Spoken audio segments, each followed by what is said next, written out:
Entre abattement et colère, les salariés de Ford Blancfort se sont réunis en début d'après-midi devant l'usine, au lendemain de la réunion à Bercy qui n'a fait que confirmer la fermeture du site.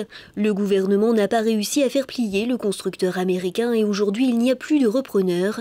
Alors qu'une partie des 850 salariés, notamment les pré-retraités, ont baissé les bras et n'attendent plus qu'une chose, la validation du PSE le 4 mars prochain par la Directe, d'autres au contraire veulent continuer à se battre pour obtenir davantage.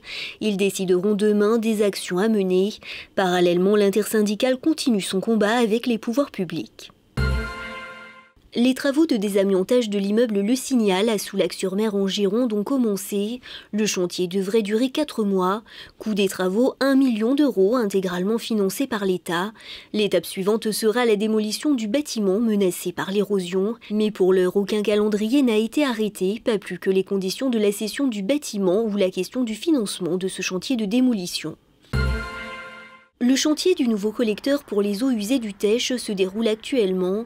Il s'agit du renouvellement d'un tronçon de 3 km.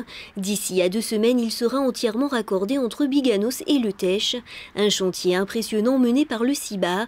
Ce raccordement est une étape particulière car il faut stopper l'écoulement des eaux. Une nouvelle opération est programmée en 2019-2020 sur ce même collecteur entre Gujan-Mestras et la Teste de Buch cette fois. Des travaux qui se dérouleront en même temps que le chantier de doublement de l'A660. Les Gilets jaunes longonnais ont investi un terrain à Saint-Macaire avec l'accord du propriétaire. Souvenez-vous, ils avaient été délogés du rond-point du péage de Langon en janvier dernier. Depuis quelques semaines, ils ont donc agrandi leur nouveau campement, le transformant même en maison du citoyen. Les Gilets jaunes longonnais organisent même le 13 mars prochain un marché de producteurs locaux et une bourse aux dons.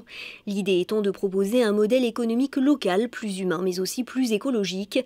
Les Gilets jaunes comptent ainsi attirer de nouveaux visages et mobiliser à nouveau autour du seul objectif qui compte pour eux, à savoir la hausse du pouvoir d'achat. Les Restos du Cœur de Gironde lancent un appel à l'approche de la grande collecte des 8 et 9 mars prochains qui lancera le début de la campagne d'été.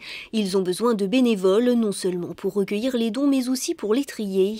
Chaque année, l'association distribue 2 705 308 repas en Gironde.